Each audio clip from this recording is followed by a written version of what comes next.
قریبی ہے اس کو زیادہ حق ہے کہ وہ نماز جنازہ پڑھائے، بیٹا پڑھائے اور باپ پڑھائے بیٹے کا، ماں کا بیٹا پڑھائے، سکا بھائی پڑھائے، تو اس لیے جو ولی اقرب ہے اس کو زیادہ حق پہنچتا ہے کہ وہ جنازہ پڑھائے۔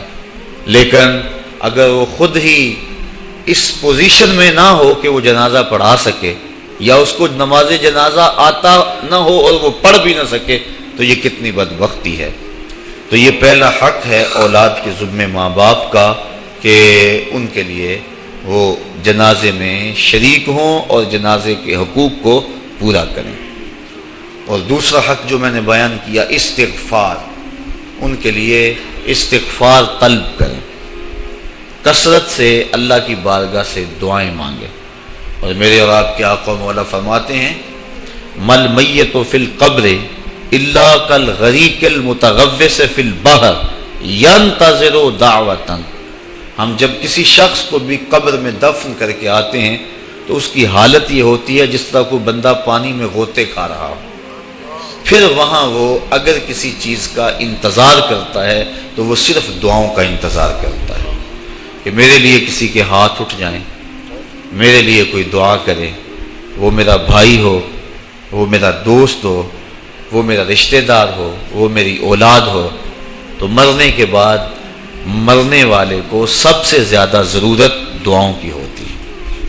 اور ایک دوسری روایت کے لفظ ہیں کہ جب کوئی شخص اس دنیا سے چلا جاتا ہے تو اس کے اعمال کا سلسلہ منقطع ہو جاتا ہے، لیکن 3 عمل اس کے بعد جاری رہتے ہیں۔ ایک صدقہ جاریہ، دوسرا علم نافع، اور تیسرا وَوَلَدٌ صَالِحٌ يَدْعُو لَهُ، وہ نیک اولاد جو والدین کے لیے دعا مغفرت کی کرتی رہے۔ تو تیسرا حق بر الاصدقاء ہے کہ باپ کے رشتہ داروں اور دوستوں کے ساتھ، ماں کے رشتہ داروں اور سہیلیوں کے ساتھ حسن سلوک کیا جائے تاکہ ان کی قبر میں روح آسودہ ہو۔ اور آقا کریم علیہ السلام نے فرمایا اگر کوئی شخص ماں باپ کے ساتھ صلہ رحمی نہیں کر سکا تو وہ بعد میں اپنی خالہ کے ساتھ ماں کی جگہ پہ صلہ رحمی کرے اور ماں کی سہیلیوں کے ساتھ صلہ رحمی کرے تو اللہ تعالیٰ جل شانہ اس کو ماں کی رضا عطا فرما دے گا۔ اور ایک روایت میں آتا ہے کہ جو والدین کی قبر پہ جا کے سورہ یاسین پڑھتا ہے ہر جمعۃ المبارک کو، اللہ تعالیٰ اسے بھی اور اس کے والدین کی بھی مغفرت فرما دے گا۔ اور چوتھا حق انجاز الوعد، انہوں نے زندگی میں جو وعدے کیے ہیں اولاد کی ذمہ داری ہے کہ ان وعدوں کو پورا کرنے کی کوشش کرے۔ اگر کسی غریب سے ان کا تعاون کا معمول تھا تو ماں باپ کے چلے جانے کے بعد اگر وہ غریب دروازے پہ آتا ہے تو خالی لوٹ کے نہ جائے، بلکہ اسی طرح خیر لے کے آئے تاکہ والدین کو قبر میں آسودگی اور ٹھنڈک پہنچے۔ تو مرنے کے بعد یہ حق باقی رہتے ہیں اور ان میں سے اہم حق جو ہے وہ دعا کا ہے۔ اور اگر کوئی شخص ضد سے کہتا ہے میں دعا نہیں مانگتا تو میاں یہ اس کی مرضی ہے۔ اللہ تعالیٰ جل شانہ تو قرآن میں واضح اور دو ٹوک فرماتا ہے قل ما یعبأ بکم ربی لولا دعاؤکم، محبوب تم فرما دو اے لوگو اگر تم دعا نہیں کرو گے تو اللہ بھی پرواہ کرنا چھوڑ دے گا۔ تمہاری ضرورت ہے کہ تم مانگو، اور جب تم مانگنے والے اتنے متکبر ہو گئے ہو کہتے ہم نہیں مانگتے تو وہ تو پہلے ہی بے نیاز ہے، اس لیے تم اگر مانگتے رہو گے وہ تمہاری جھولیاں بھرتا رہے گا، اور اگر تم متکبر ہو جاؤ گے نہیں پرواہ کرو گے تو وہ تو پہلے ہی بے نیاز ہے۔ مانگنا تمہاری ضرورت ہے، اس کی ضرورت نہیں ہے کہ وہ تمہیں دے، لہٰذا تم اس کو اس سے طلب کرتے رہو، جھولی پھیلا پھیلا کے مانگتے رہو، وہ تمہاری جھولیاں بھرتا رہے گا۔ تو پہلا حق جو ہے وہ پہلا مقصد ہماری ایسی تقاریب کے انعقاد کا دعائے مغفرت ہے۔ دوسرا مقصد ہماری اس قبیل کی تقریبات کا پسماندگان سے اظہار تعزیت ہے، چونکہ اگر دعا ہی مقصد ہو تو دعا تو گھر بیٹھے بھی ہم کر سکتے تھے۔ اتنے طویل ترین سفر کر کے آج ہر بندہ مصروف ہے، اپنی گوناگو مصروفیات سے وقت نکال کر آپ یہاں آئے ہیں. اگر صرف دعا ہی مقصد ہے تو دعا تو آپ گھر بیٹھے بھی کر سکتے تھے. میں بھی اتنی دور سے آیا ہوں, وہاں ہاتھ اٹھا کے دعا کر دیتا, کافی ہو جاتا. لیکن یہاں آنے کا دوسرا مقصد پسماندگان سے ان کے دکھ میں شریک ہونا ہے اور ان سے اظہار تعزیت و محبت کرنا ہے, اور یہ حضور کے عمل اور حضور کے طریقے سے ثابت ہے.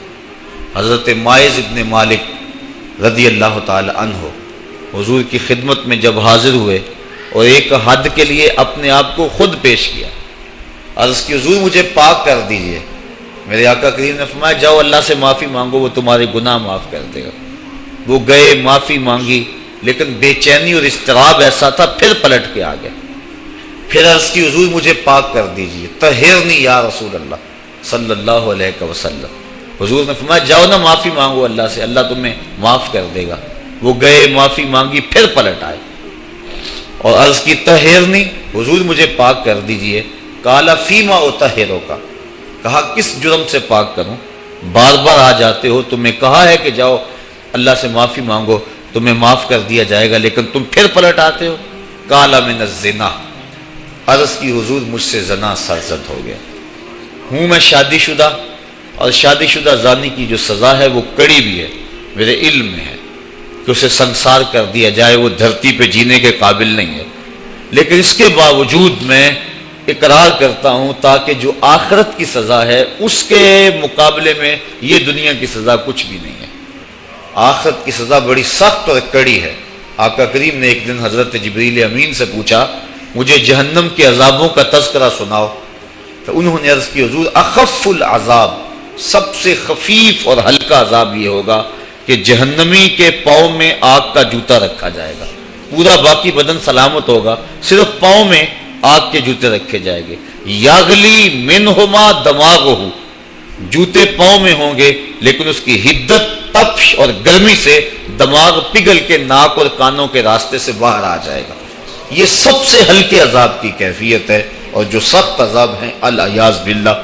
تو عرض کی حضور میں آخرت کے عذاب سے اس دنیا کے دکھ کو ترجیح دیتا ہوں, تو میں خود اقرار کرتا ہوں میرے اوپر حد شرعی نافذ کر دیجئے تاکہ میں پاک ہو جاؤں. آقا کریم نے فرمایا کہ انہوں نے نشہ تو نہیں کیا ہوا. ایک صاحب اٹھے, منہ سونگا, عرض کی نہیں حضور ایسی کوئی کیفیت نہیں. پھر فرمایا کہ اس کا توازن عقلی تو ٹھیک ہے, اتنی بڑی سزا اس جرم کی اور یہ بار بار اقرار کیے جا رہا ہے. تو صحابہ نے عرض کی حضور صحیح الحواس ہیں, اور اتنے میں وہ 4-5 مرتبہ اپنے اس جرم کا اقرار کر چکے. اب گواہ کی کوئی ضرورت نہیں تھی, جب وہ خود اقراری تھے تو آقا کریم نے فرمایا ان کو سنگسار کر دو. ماعز ابن مالک اسلمی کو پتھر مار مار کے سنگسار کیا جا رہا ہے. یہ مسلم کتاب الحدود کی روایت ہے, اور ایک روایت کے لفظ ہیں جب ان کو سنگسار کیا جا رہا تھا حضور مسجد نبوی میں کبھی کھڑے ہو جاتے تھے, کبھی بیٹھ جاتے تھے. آنکھوں میں آنسو تھے, بدن پہ لرزہ تھا. کسی نے کہا بندہ نواز خود ہی حکم دیا ہے اور خود ہی رو رہے ہو. کہا وہ میرا عدل تھا, یہ میری محبت ہے. مبتلائے درد ہو کوئی عذب روتی ہے آنکھ, کس قدر ہم درد سارے جسم کی ہوتی ہے آنکھ. تو جب ماعز ابن مالک اسلمی کو سنگسار کر دیا گیا تو حضور ان کے جنازے کے لیے خود گئے. کسی کی زبان سے نکلا لو ماعز نے زنا کیا تھا. میرے آقا کے چہرے پہ غصے کے آثار ظاہر ہوئے. فرمایا خبردار اگر کسی نے میرے ماعز پہ بات کی, اگر اس نے زنا کیا تھا تو میں نے پتھر نہیں مروائے. میرے ماعز نے ایسی سچی توبہ کی ہے اگر روئے زمین کے تمام لوگوں میں اسے تقسیم کر دیا جائے لکفاہم, سب کی مغفرت ہو جائے. یعنی اپنے آپ کو خود پیش کیا ہے. اور جب کوئی شخص حد شرعی اپنے اوپر قبول کر لیتا ہے بخوشی, تو وہ ایسے ہوتا ہے جس طرح ابھی ماں کے پیٹ سے اس نے جنم لیا ہو. تو فرمایا اگر اس کی توبہ تمام روئے زمین کے مسلمانوں میں تقسیم کر دی جائے لکفاہم, تو ان کے لیے کافی ہو جائے. اب حضرت ماعز ابن مالک اسلمی تدفین ان کی کر دی گئی. ان کی وفات کا دوسرا دن تھا یا ان کی وفات کا تیسرا دن تھا. صحابہ کو شک تھا کہ دوسرا ہے یا تیسرا. حضور علیہ السلام راوی شک سے بیان کرتا ہے اور ہمیں شک کا فائدہ مل گیا. تو حضور ان کے ہاں تشریف لے گئے. وہم جلوس, جب حضور گئے تو صحابہ بیٹھے ہوئے تھے. اور آقا کریم نے جا کے فرمایا کہ استغفروا لماعز، اپنے بھائی ماعز کے لیے استغفار پڑھو، اس کے لیے بخشش کی دعا کرو۔ اور یہی ہم کرتے ہیں کہ لوگ بیٹھے ہوتے ہیں، ہم جا کہتے ہیں کہ استغفار پڑھو، دعا کرو، فاتحہ پڑھو۔ تو حضور علیہ السلام گئے، صحابہ لفظ ہے وہم جلوس، وہ بیٹھے ہوئے تھے، اور آقا کریم نے فرمایا استغفروا لماعز، ماعز ابن مالک کے لیے مغفرت کی دعا کرو، ان کے لیے ہاتھ اٹھاؤ۔ صحابہ نے حضور کی معیت میں ان کے لیے استغفار کیا اور مغفرت کی دعا کی۔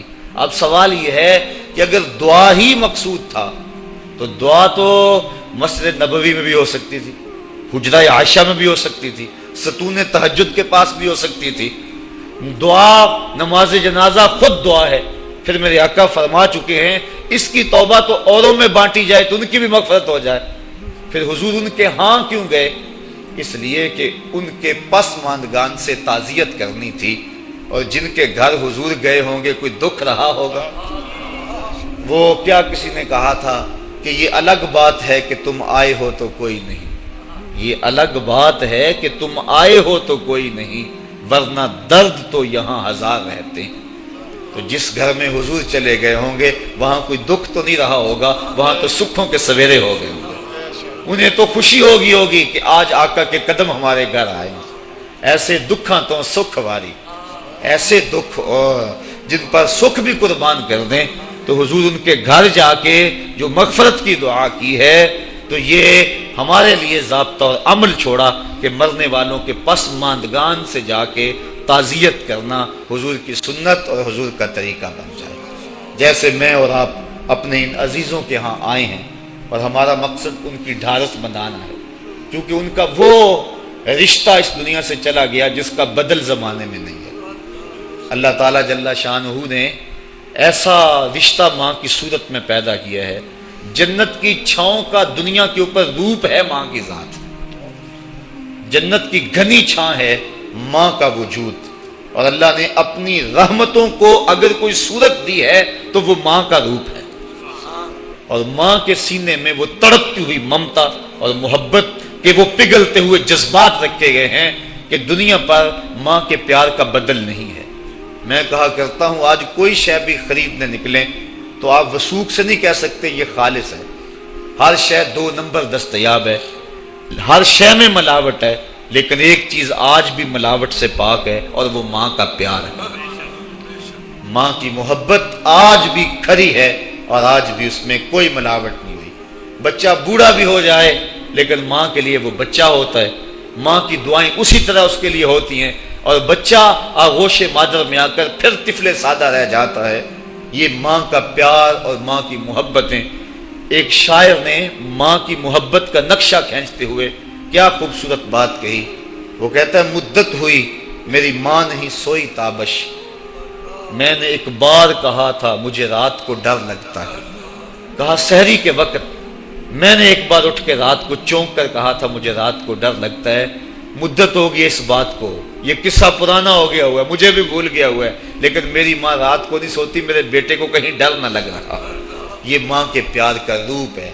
علامہ اقبال جب ان کی والدہ انتقال کر گئیں تو وہ دیار غیر میں تھے، تو اس وقت انہوں نے ایک طویل مرثیہ لکھا اپنی ماں کی یاد میں، جو آج بھی کلیات اقبال اردو مجموعہ میں ہے، جس کا عنوان ہے والدہ مرحومہ کی یاد میں۔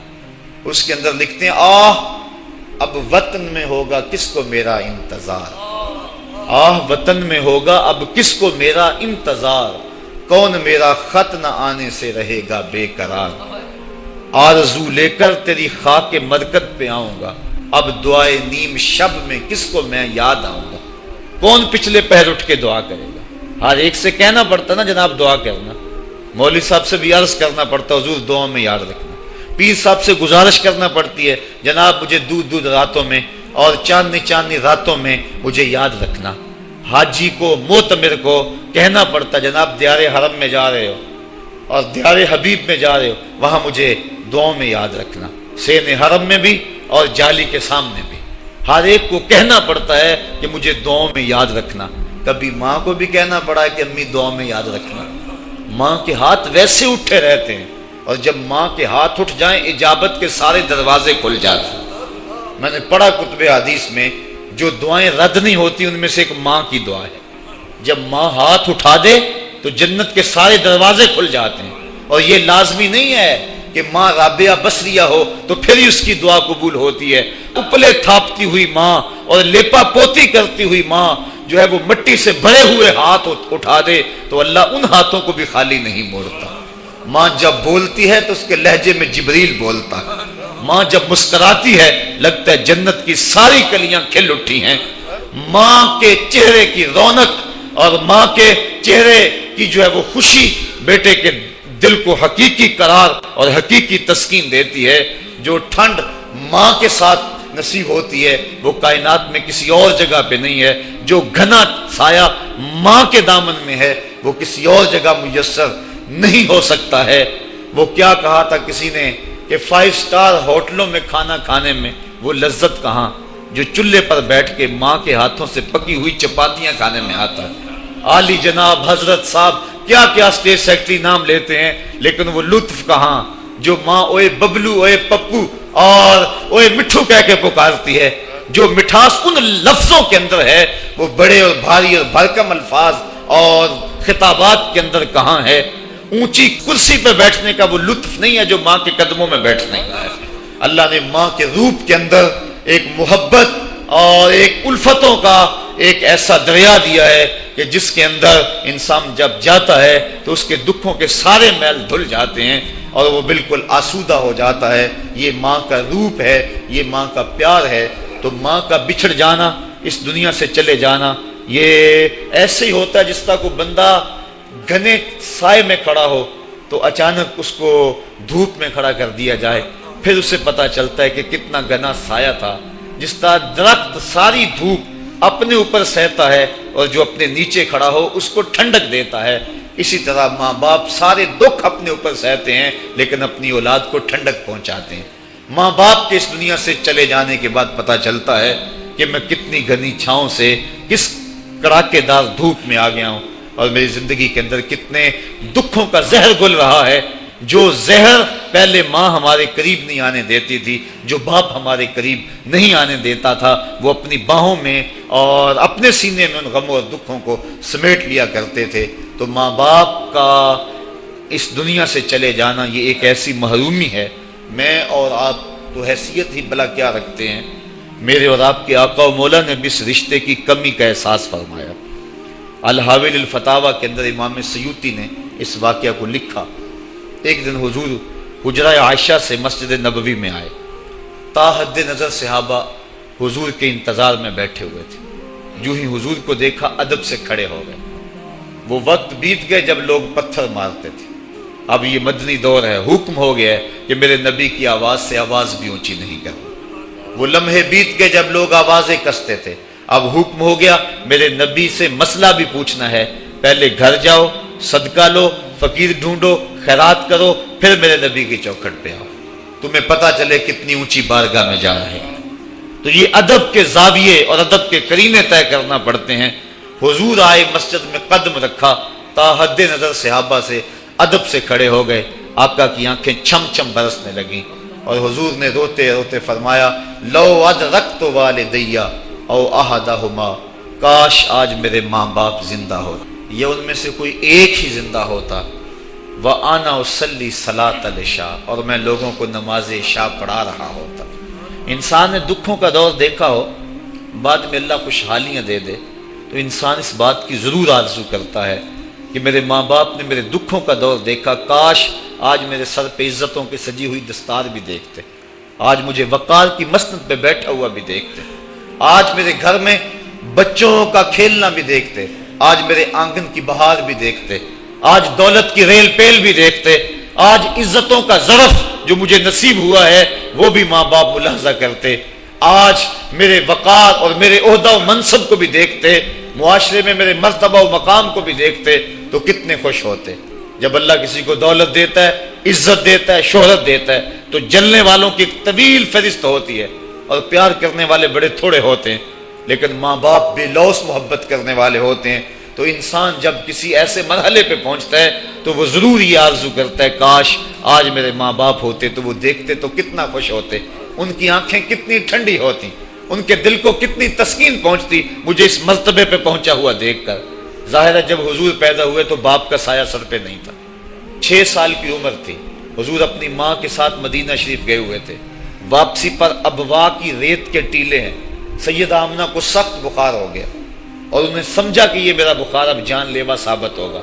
انہوں نے ام ایمن کو بلایا اور کہا میرے اس بیٹے کو بحفاظت امیر قریش عبد المطلب تک پہنچا دینا۔ پھر حضور کو سامنے بٹھایا، سر پہ ہاتھ رکھا۔ جب سیدہ آمنہ نے اپنے بیٹے کے سر پہ ہاتھ رکھا، بیوہ ماں کا ہاتھ جب اپنے یتیم بچے کے سر پہ آیا تو ابوا کی ریت کے ذرے بھی رونے لگے۔ سیدہ آمنہ کچھ کہنا چاہتی تھی لیکن ضبط کے بندھن ٹوٹ گئے، آنکھوں سے سیلاب اشک جاری ہو گیا، تو جو کہنا چاہ رہی تھی اس میں چند جملے ادا کیے جو ابن حشام نے محفوظ کیے۔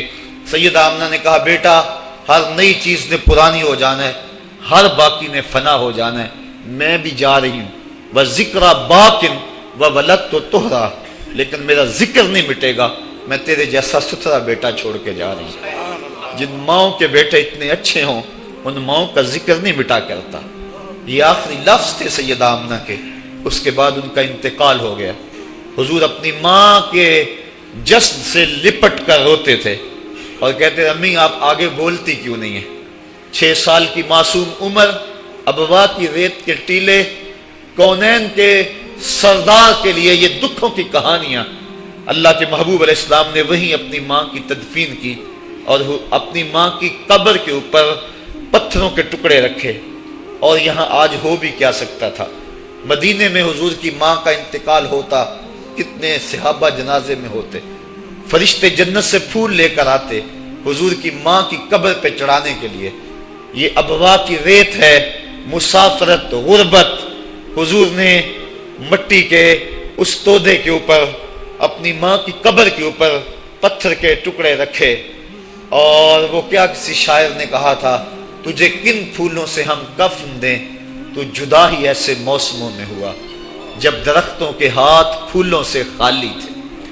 حضور نے اپنی ماں کی تدفین کی اور پھر ام ایمن کے ساتھ بیٹھ کے حضور واپس آ گئے۔ 8 سال کی عمر تھی کہ امیر قریش حضرت عبد المطلب کا بھی انتقال ہو گیا۔ میں نے ابن حشام میں پڑھا ہے کہ جب امیر قریش کا جنازہ اٹھا تو پورا مکہ امڈ آیا جنازے میں، لیکن 8 سال کا ایک بچہ تھا جو دیواروں سے لگ لگ کے روتا تھا، آج اس کا یہ سہارا بھی چلا گیا۔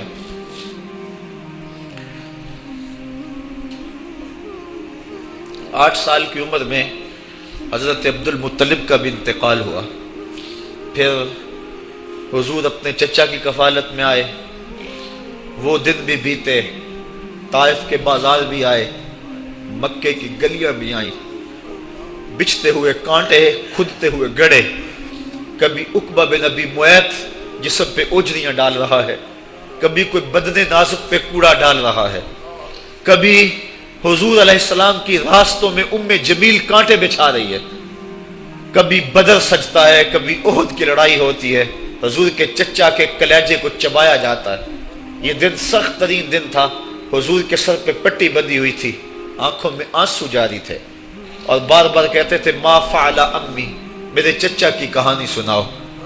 تو بڑے مشکل اور زہرہ گداز حالات پیش آئے، لیکن آج حضور حجرہ عائشہ سے نکلے، تا حد نظر صحابہ ادب سے کھڑے ہو گئے، آقا کی نظر پلٹ کے پیچھے چلی گئی، ابوا میں جا کے رکی، اور میرے آقا کی آنکھوں سے آنسو ٹپکنے لگے، اور فرمایا کاش آج میری ماں زندہ ہوتی، وَأَنَا أُصَلِّي صَلَاةَ الْعِشَاء، اور میں لوگوں کو نماز عشاء پڑھا رہا ہوتا، وَأَقْرَأُ فِيهَا بِفَاتِحَةِ الْكِتَابِ، اور اس میں سورہ فاتحہ کی تلاوت کر رہا ہوتا، پھر میری ماں کو میرے ساتھ کوئی کام یاد آ جاتا، وہ دروازے پر آتی، چلمن سرکاتی، اور اپنے میٹھے اور مدبر لہجے میں مجھے بیٹا محمد کہہ کے آواز دیتی، فرمائے لوگوں میں اپنی نماز کو چھوڑ کے پہلے ماں کی بات کو سنو۔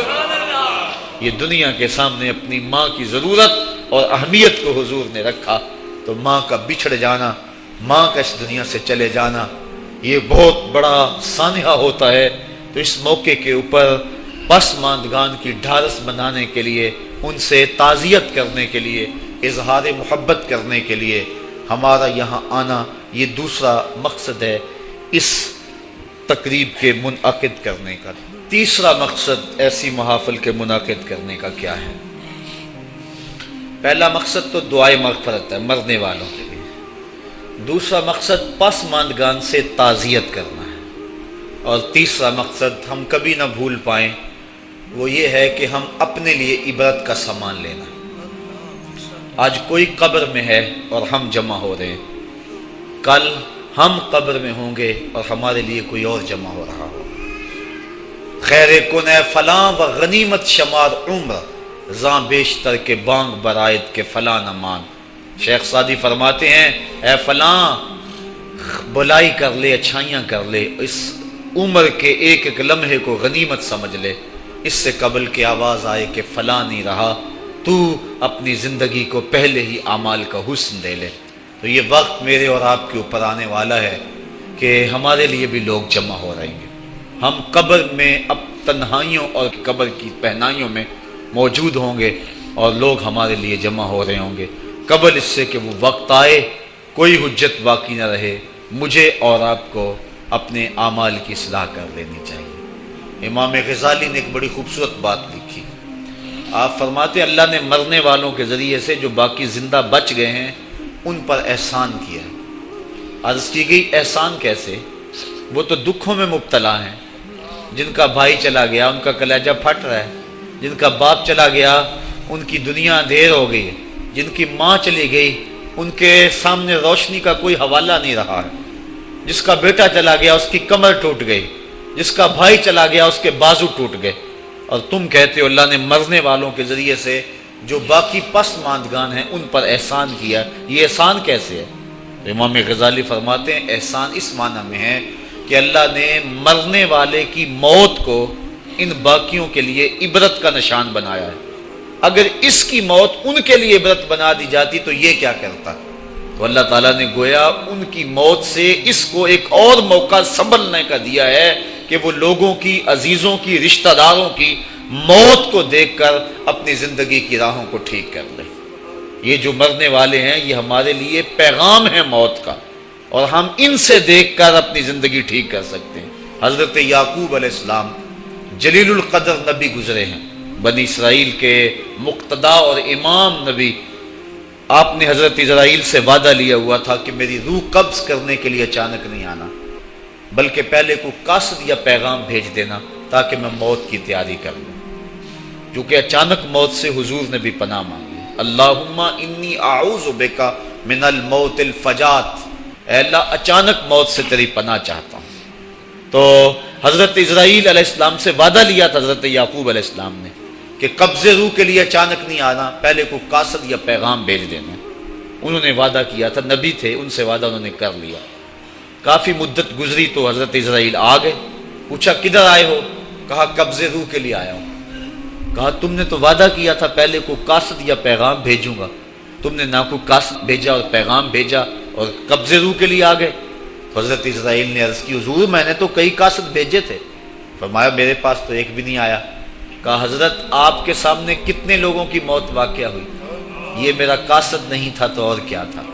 آپ کی داڑھی میں سفید بال آ گئے، یہ میرا قاصد نہیں تھا تو اور کیا تھا۔ آپ کی آنکھوں میں سفیدی اتر آئی، یہ میرا قاصد نہیں تھا تو اور کیا تھا۔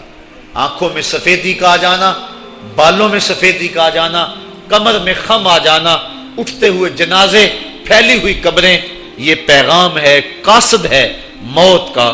حضرت عمر فاروق رضی اللہ تعالیٰ عنہ ایک دن دربار میں بیٹھے ہوئے تھے، ایک شخص آیا اور آپ کو دیکھ کر کہنے لگا یا عمر لا تنسا موتک، عمر اپنی موت کو نہیں بھولنا۔ کب کپا کے رہ گئے، اس کو بلایا، شکریہ ادا کیا، کہا میاں کبھی روز آ جایا کرے نا تو تجھے مہینے کے بعد تنخواہ بھی دیا کروں گا۔ بڑے دربار میں وہ روزانہ آتا ہے۔ حضرت عمر فاروق کام میں لگے ہیں، وہ کہتا ہے یا عمر لا تنسا موتک، عمر اپنی موت کو نہیں بھولنا۔ مہینے کے بعد اس کو تنخواہ بھی دیتے ہیں۔ ایک دن وہ آیا، آپ نے اس کے ہاتھ میں اس کا مشاہرہ دیا، کہا آج کے بعد نہیں آنا۔ حضرت مجھ سے کوئی گستاخی ہوگی؟ فرمایا نہیں۔ تذکیر موت کی ضرورت نہیں رہی؟ فرمایا نہیں۔ کوئی اور بندہ رکھ لیا؟ فرمایا نہیں۔ تو کہا پھر حضور مجھے بتائیں نا مجھے کیوں چھٹی دی جا رہی ہے؟ حضرت عمر فاروق چھم چھم رونے لگے، اور داڑھی پہ ہاتھ رکھا، ایک بال الگ کیا، وہ بال سفید ہو چکا تھا، کہا میاں پہلے تو یاد دلاتا تھا، اب تیرے آنے کی ضرورت نہیں رہی، یہ میرے گھر میں مجھے بتانے والا آ گیا اور یہی مجھے موت نہیں بھولنے دے گا۔ داڑھی میں سفید بال آ گیا، کہا میاں اب تیرے آنے کی ضرورت نہیں ہے، ہماری تو پوری داڑھی بھی سفید ہو جائے۔ وہ کیا کہا تھا میاں محمد بخش عارف رومی کشمیر نے خوب کہا تھا، ہڈیاں کمبن گوڈے کھڑکن تے اڑ گیا لک تیرا، اجے بھی بدیوں باز نہ آئیں جیو مرد دلیرا، یا ایھا الانسان ما غرک بربک الکریم، اے انسان تجھے کریم رب کے دروازے سے کس نے دور ہٹا دیا؟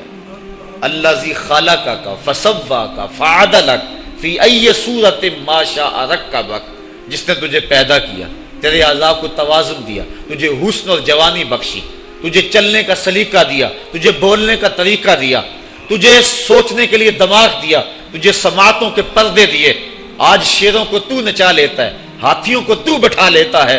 اے انسان ذرا غور تو کر، اس رب کا شکر کر، کیوں بھول گیا اس رب کو جس نے تجھے پیدا کیا؟ اگر تجھے پیدا ہی نہ کرتا تو کیا کرتا؟ پھر پیدا کر کے چھوڑ دیتا تجھے، اگلا تیری ذمہ داری اپنے ذمہ کرم پہ نہ لیتا تو بچا تجھے گرمی کی سختی سے کون بچاتا؟ تجھے ٹھٹھرتی ہوئی سردی سے کون بچاتا؟ ماں کے سینے میں تیرا پیار نہ ڈالتا، ممتا اس ماں کے سینے میں نہ ڈالتا، تجھے گندگی میں لتھڑے ہوئے کو کون اٹھاتا؟ لیکن اس نے پیار ڈالا ماں کے سینے میں، جس نے تجھے پہلے چوما پھر اس نے تجھے دھویا۔ انسان غور تو کر، ما غرک بربک الکریم، اس رب کو بھول گیا ہے، الذی خلقک، جس نے تجھے پیدا کیا۔ ماں نے بیٹے کو پیدا نہیں کیا، جنم دیا ہے، لیکن اتنے احسان ہیں کہ ساری زندگی بھی انسان ماں باپ کا حق نہیں ادا کر سکتا۔ جس ماں نے جنم دیا ہے اس کے حق نہیں ادا ہو سکتے، تو جس رب نے تخلیق کیا ہے اس کے حق کیسے ادا ہوں گے؟ اس لیے کہ انسان ذرا غور تو کر، اس نے تجھے پیدا کیا تو بھول گیا اس رب کو؟ اپنے ذرا ماضی کو دیکھ کہ تو کہاں سے کہاں پہنچا۔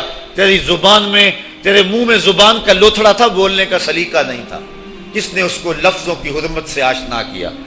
تیرے کانوں میں پردے تھے لیکن سمجھنے کا طریقہ نہیں تھا، لیکن کس نے تیری سماعتوں کو شعور بخشا؟ کس نے تجھے چلنا سکھایا؟ کس نے تجھے بولنا سکھایا؟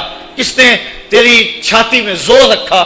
آج تو کڑیل جوان ہے، آج دولت کے انبار تیرے پاس ہیں، آج تو چودھری ہے، آج تو خان صاحب ہے، آج تو بہت بڑا عالم ہے، آج تو مفتی ہے، آج تو پیر ہے، آج تو منسٹر ہے، آج تو ناظم ہے، آج دنیا تیری باج گزار ہے، آج تیرے دماغ میں وہ قوت رکھ دی گئی کہ دنیا کو تو انگلیوں پہ نچا رہا ہے۔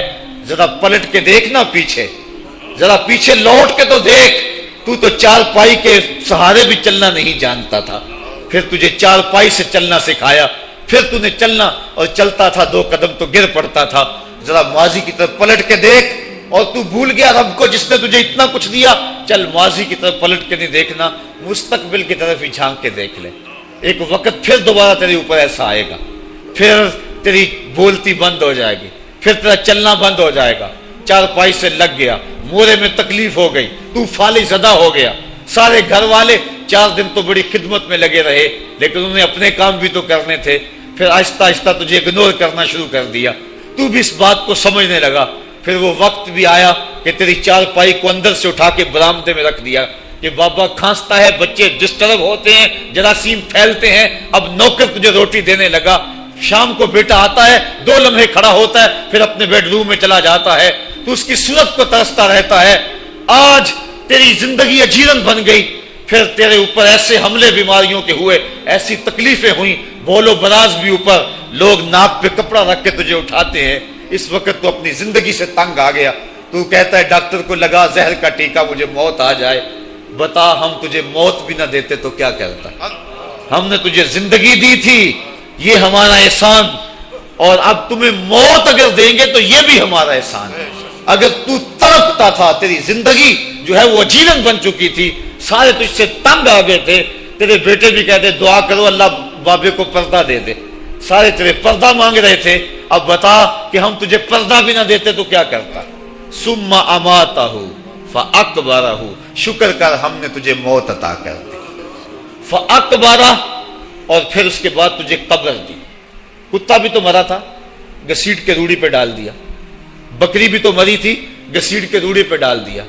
تجھے بھی روڑی پہ ڈال دیا جاتا تو کیا تھا؟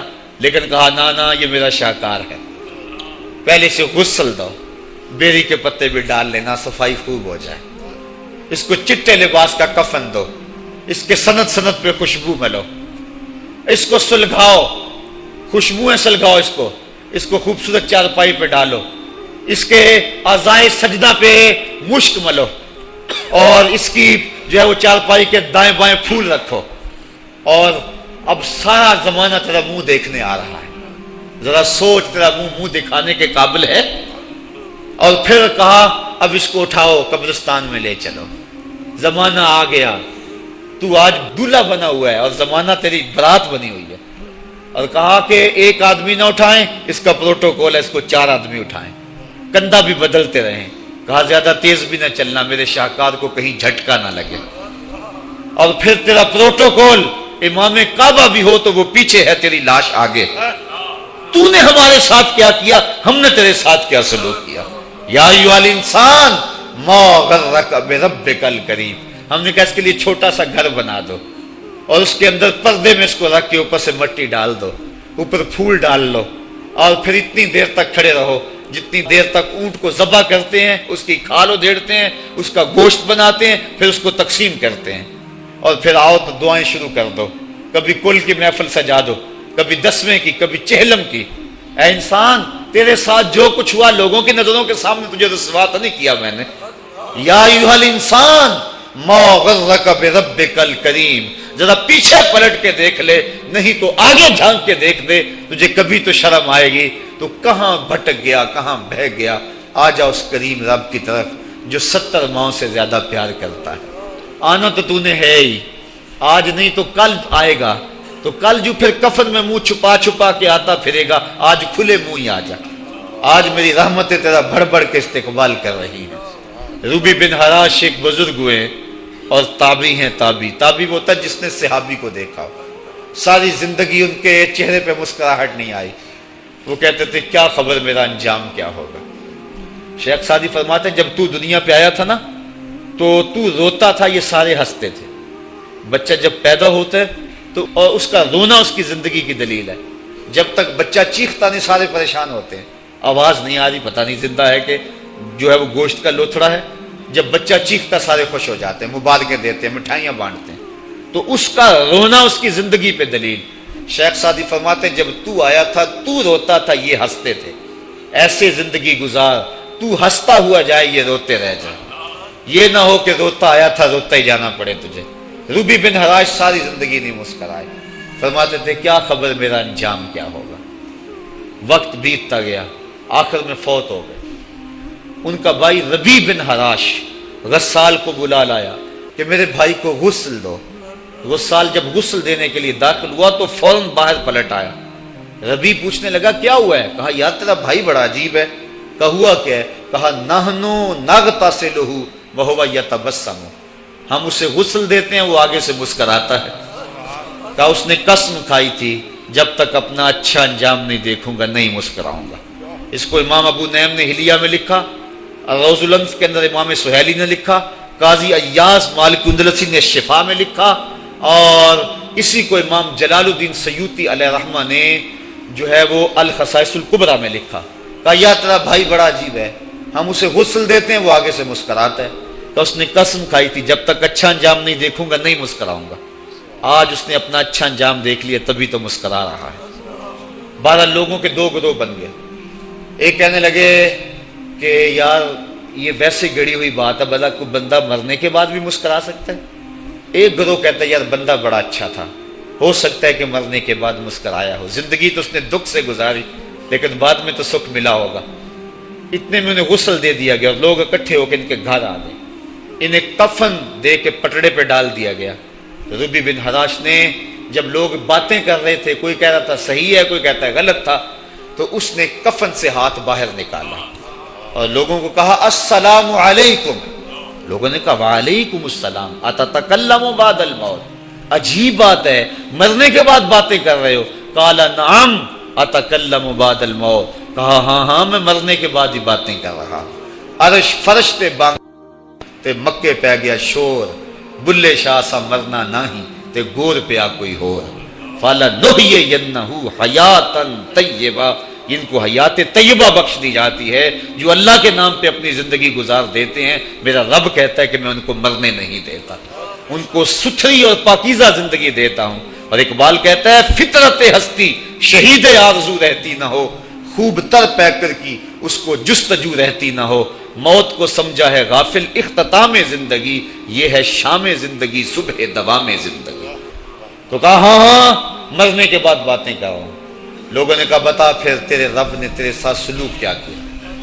تو ربی جو فوت ہو چکا ہے کہتا ہے استقبلنی ربی غیر غضبان واستقبلنی بروح و ریحان، کیا پوچھتے ہو؟ اس کے قدرت والے چہرے پہ کوئی غصہ نہیں تھا، اس نے روح و ریحان کے پھولوں کے ہار میرے گلے میں ڈالے۔ لوگوں نے باتیں پوچھنا شروع کر دی، موقع مل گیا ایک مردہ بول پڑا، کوئی ادھر کی پوچھ رہا ہے کوئی ادھر کی پوچھ رہا ہے۔ امام ابو نعیم لکھتے ہیں کہ جب لوگوں نے سلسلہ کلام طویل کر دیا تو ربی بن حراش نے کہا اجلوا بی ولا تؤخروا بی لان ابا القاسم ينتظر علی الصلاۃ، دیر نہ کرو مجھے جلدی جلدی قبرستان میں لے جاؤ، تم مجھے باتوں میں لگا رہے ہو، امام الانبیاء میرے جنازے کا انتظار فرما رہے ہیں۔ لوگوں نے جنازہ پڑھا اور اپنے گھروں میں آنے کی بجائے سیدھا ام المومنین حضرت عائشہ صدیقہ رضی اللہ تعالی عنہا کی چوکھٹ پہ چلے گئے اور جا کے سارا ماجرا کہا۔ وہ ابھی باقاعدہ حیات تھیں، کہا ایک آدمی نے مرنے کے بعد یوں باتیں کی ہیں، آپ اپنی رائے بتائیں کہ یہ کیا ہو سکتا ہے؟ تو ام المومنین رضی اللہ تعالی عنہا نے فرمایا تم کیوں پریشان ہو گئے ہو؟ میرے سرتاج آقا فرما گئے ہیں کانا رجل من امتی یتکلم بعد الموت، میری امت میں ایسے مرد بھی ہوں گے جو مرنے کے بعد باتیں کیا کریں گے۔ تو وہ لوگ جنہوں نے اپنی زندگی اللہ کے نام لگا دی اور اس کے ذکر کے نام لگا دی، وہ مرنے کے بعد بھی ابدی اور سرمدی زندگی پاتے ہیں۔ اور جو لوگ اللہ سے بے بہرہ ہیں، اس کی خشیت سے جن کا سینہ خالی ہے اور دین کا چراغاں جن کے سینے میں نہیں ہے، وہ چلتے پھرتے بھی مردہ ہیں۔ ان کے سینے میں دھڑکتا ہوا دل تو ہے لیکن تمانیت کا نور اس میں نہیں رکھتے ہیں۔ وہ دھرتی کے اوپر چلتے تو ہیں لیکن دھرتی کا بوجھ ہیں، لیکن یہ لوگ وہ دھرتی کی چھاتی میں ہیں لیکن دھرتی کا وقار ہے۔ ان کی قبروں سے بھی زندگی پھوٹ رہی ہے اور ضیائیں پھوٹ رہی ہیں۔ میں جب بھی کبھی لاہور گیا ہوں تو ایک منظر مجھے اپنی طرف کھینچتا ہے، جب میں دریائے راوی کے اس پار ہوتا ہوں تو میں ایک قبر دیکھتا ہوں جس پہ حسرتیں برس رہی ہیں۔ وہ بر صغیر کا مطلق العنان حکمران جس کی کے اشارہ ابرو سے ہندوستان کی تقدیر بدلتی تھی، آج چند تاش کھیلنے والی ٹولیاں اس کی قبر پہ بیٹھی ہیں۔ اس کی محبوب بیوی جو بادشاہ کے پیچھے بیٹھتی تھی اور پردہ پیچھے لٹک رہا ہوتا، بادشاہ کا کوئی فیصلہ اسے ناگوار ہوتا، پیچھے سے وہ کمر ٹھونکتی، بادشاہ فیصلے بدل لیتا۔ جس کے اشارہ ابرو سے ہندوستان کی تقدیر کے فیصلے تبدیل ہوتے تھے، اس کی قبر بھی ساتھ ہی اندھیرے میں ہے۔ اور اس کی بیٹی کی قبر کے اوپر زیب النساء کے مقبرے پہ لکھا ہے بر مزار ماں غریباں، نہ چراغے نہ گلے، نہ پرے پروانہ سوزد، نہ صدائے بلبلے۔ ہم غریبوں کی قبر پہ کون چراغ جلانے آئے گا، کون پھول ڈالنے آئے گا؟ نہ کوئی بلبل گیت گانے آئے گی اور نہ کوئی پروانہ پر جلانے آئے گا۔ یہ وہ جو مطلق العنان تھے، یہ ان کی قبر کی کہانی سنائی۔ اور جب میں دریائے راوی کا کنارہ پار کرتا ہوں تو ایک لوح مزار وہ بھی ہے جہاں جلی حروف میں لکھا ہے گنج بخشے فیض عالم، مظہر نور خدا، ناکساں پیر کامل، کامراں را رہنما۔ جب زندگی ایک طرح کی نہیں ہوتی تو پھر موت بھی ایک طرح کی نہیں ہوتی۔ جب دنیا پہ رہنے والے لوگ ایک طرح سے زندگی نہیں گزارتے تو ان کی برزخ بھی ایک طرح کی نہیں ہوتی۔ تو یہ ہیں وہ لوگ جن کی قبروں پہ آج بھی چراغاں ہیں، جن کے نام کا آج بھی تنتنا ہے۔ 1000 سال گزر گئے، ان کی نسبی اولاد تو کوئی نہیں ہے، انہوں نے شادی بھی نہیں کی تھی، لیکن اس کے باوجود دن کو چلے جاؤ، کڑکتی دوپہر کو چلے جاؤ، برستی بارش میں چلے جاؤ، لمبی رات کی تنہائی میں چلے جاؤ، موسم کی کسی بھی شدت میں چلے جاؤ، حکومتوں کے بدلتے ہوئے ماحول، مارشل لاؤ کی کیفیتیں، جس دور جس حالت میں مرضی جاؤ، آپ کو وہاں میلہ نظر آئے گا، وہاں ہجوم عاشقہ نظر آئے گا، ارے میں گسارو سویرے سویرے خرابات کے گرد پھیرے بپھیرے، کبھی اس طرف بھی گزر کر تو دیکھو بڑی رونقیں ہیں فقیروں کے ڈیرے۔ تو وہ لوگ جنہوں نے اپنی زندگی اپنے مالک کے نام گزاری وہی زندہ ہیں، وہی سرمدی اور ابدی زندگی پائے ہوئے ہیں۔ صاحبو، اب میرے اور آپ کے پاس سانسوں کا موقع موجود ہے، ورنہ یہ سانسیں تیزی کے ساتھ پگھل رہی ہیں۔ میں کل امام راضی کو پڑھ رہا تھا، وہ کہتے ہیں، ایک بزرگ فرماتے ہیں مجھے سمجھ نہیں آ رہی تھی ان الانسان لفی خسر کی، کہ بے شک انسان گھاٹے میں ہے۔ تو میں سوچ رہا تھا کیسے گھاٹے میں ہے، تو کہا کہ مجھے سمجھ اس طرح آئی کہ میں بازار گیا، میں نے ایک شخص کو دیکھا جو پھٹے پہ برف رکھ کے بیچ رہا تھا، اور آواز کیا لگا رہا تھا، ارحمو ارحمو من یذوب راس مالہ، اور رحم کرو اس بندے پہ، اگر تم نے تھوڑی بھی دیر لگا دی اور میرے سے سودا نہ خریدا تو میرا جو راس المال ہے میرا وہ بھی لٹ جائے گا، کیونکہ برف تو میری پگھلی جا رہی ہے، اور اگر تم نے خرید لی میری برف تو میرے پیسے کھڑے ہو جائیں گے، اور اگر تم نے میری برف خریدنے میں دیر کر دی تو جو میں نے پیسے لگائے ہیں میرے وہ بھی پورے نہیں ہوئیں گے۔ تو وہ کہہ رہا تھا ارحمو من یذوب راس مالہ، وہ کہتے مجھے ان الانسان لفی خسر کی سمجھ نہیں آ رہی تھی، اس کے اس جملے کو سن کے سمجھ آ گئی کہ انسان جلدی جلدی اپنی سانسوں کو گوا رہا ہے، اسے چاہیے کہ جلدی جلدی ان سانسوں سے کام لے لے، ورنہ یہ سانسوں کی برف پگھل جائے گی اور اس کی یہ پونجی بھی برباد ہو جائے گی۔ تو صاحبو، میں اور آپ لمحہ لمحہ موت کے قریب ہو رہے ہیں، لمحہ لمحہ موت کے قریب ہو رہے ہیں۔ آج میں دوپہر کو بیٹھا تھا تو وہ ایک شخص آ کے میاں صاحب کا شعر پڑھنے لگا، دیگر تے دن گیا محمد اوڑک نو ڈب جانا، تو میری نظر چلی گئی، میں نے کہا ابھی تو 10 بجے ہوں گے، تو میں نے کہا صبح کے 10 بھی بج گئے اور پھر 12 بھی بج جانے، پھر ظہر بھی ہوگی، پھر دیگر بھی ہوگی، اور اس کے بعد پھر شام بھی ہو جانی ہے۔ اب ہم دیگر تک تو پہنچ گئے ہیں، اب شام کے دھندلکے بھی قریب ہو گئے ہیں، تو یہ دن ڈوب جانا ہے تھوڑی دیر کے بعد۔ یہی مثال ہماری زندگی کی ہے، کوئی دوپہر تک آ گیا ہے، کوئی چاش تک آ گیا ہے، کوئی ظہر تک آ گیا ہے، کوئی عصر تک آ گیا ہے، اور کسی کی زندگی کا سورج بالکل غروب ہونے کے قریب آ گیا ہے۔ صاحبو، پتہ کوئی نہیں کہ ہمارا اگلا قدم کہاں ہے، اس سے قبل کہ کوئی حجت باقی نہ رہے مجھے آپ کو اپنی زندگی پہ نظر ثانی کرنا ہوگی، اپنے گناہوں کا اور اپنی نیکیوں کا حساب لگانا ہوگا۔ ایک ترازو تو کل محشر کے میدان میں لگے گا، ایک ترازو ضمیر کی عدالت میں آج ہی لگانا ہوگا۔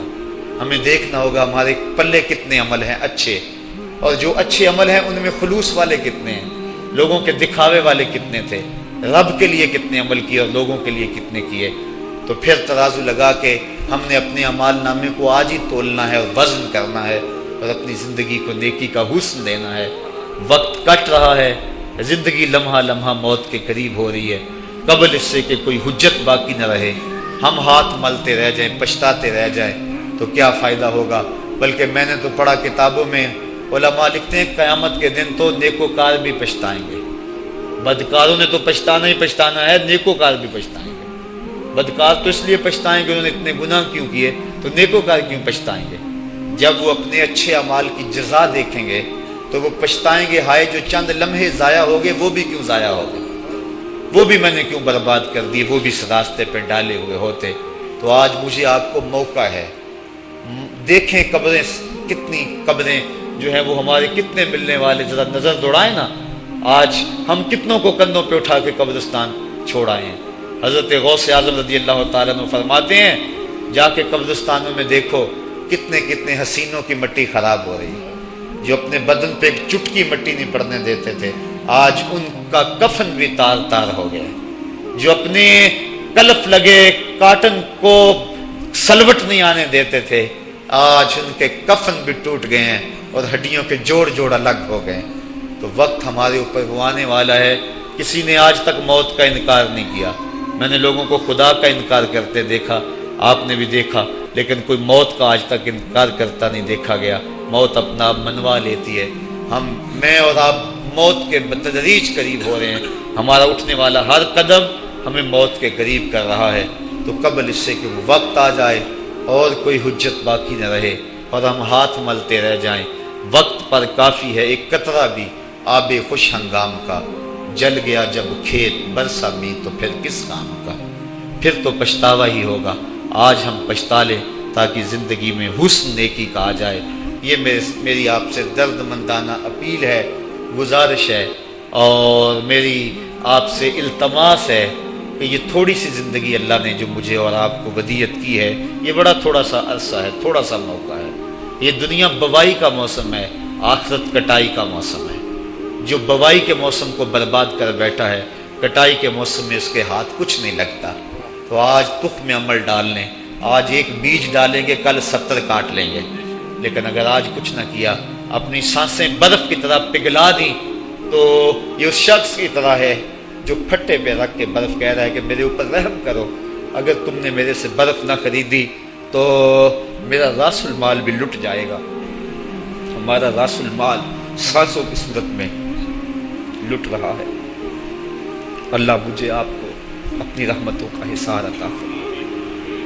وآخر دعوانا ان الحمدللہ رب العالمین۔ الحمدللہ رب العالمین، والصلاة والسلام علی سید الانبیاء والمرسلین۔ میرے مالک 3 عدد ختمات قرآن مجید، یہ بہت سارے کلمات طیبات جو کچھ پڑھا سنا کہا گیا، سب کچھ اپنی بارگاہ میں قبول فرما، اور سب کا ثواب ہم تیرے محبوب کی بارگاہ میں بطور ہدیہ پیش کرتے ہیں، قبول فرما۔ حضور کے توسل سے جمیع انبیاء علیہ السلام اور ان کی امتوں کے ارواح کو پیش کرتے ہیں، قبول فرما۔ بالاختصاص آقا کریم کی امت کو پیش کرتے ہیں، قبول فرما۔ اور ہم سب لوگوں کی دعائیں، التجائیں، اٹھے ہوئے ہاتھ، سفارشوں کے لیے پھیلی ہوئی جھولیاں، عزیزم زاہد فیاض صاحب، ریاض صاحب، اور اعجاز سلیم صاحب، اور ندیم سلیم صاحب، اور رانا لیاقت علی صاحب کی والدہ ماجدہ جو پچھلے دنوں میں انتقال کر گئی، ان کی روح کے لیے پیش کرتے ہیں۔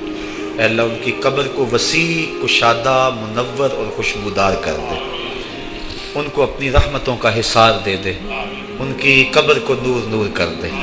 اے اللہ زندگی میں اگر ان سے کوئی کوتاہی ہو گئی تو اپنے محبوب کی زلف گراگیر کا صدقہ معاف کر دے، اور ان کی زندگی کی ایک ایک نیکی اپنی بارگاہ میں قبول فرما۔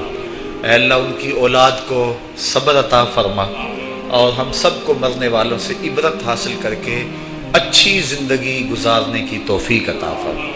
اے اللہ ہمیں اپنی زندگی کو نیکی کا حسن دینے کی توفیق عطا، ایسی زندگی گزاریں جس زندگی پہ تو راضی ہو، تیرا رسول راضی ہو، حضور کی سنت سیرت کا نور عطا کر دے، اپنی یادوں اور اپنی محبتوں کا سرمایہ دے دے، ڈرنے والا دل عطا کر دے، رونے والی آنکھ دے دے، قرآن کے نغمے سننے والے کان دے دے، ہماری زبانوں کو سچائی کا نور دے دے، ہمارے خیالات کو پاکیزگی دے دے، ہمارے ہاتھوں کو اپنے حضور پھیلنا دے دے، ہمارے قدموں کو اپنے راستوں میں اٹھنا دے دے، ہمارا دل اپنی یادوں سے آباد کر دے۔ اے اللہ ہم جئیں تو تیرے لیے، مرے تو تیرے دین کے لیے، اور زندگی کی آخری سانس تک تیرے رسول کے وفادار رہیں۔ وصلی اللہ تعالی علی النبی امین وآلہ وسلم۔ تے نام ہے جوگی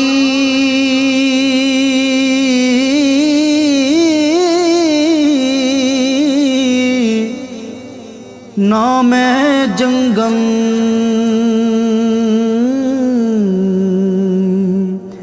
تے نام ہے چلا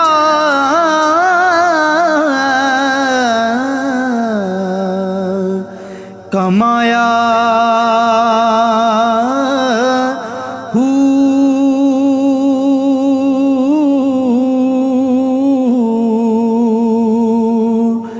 نام ہے بھج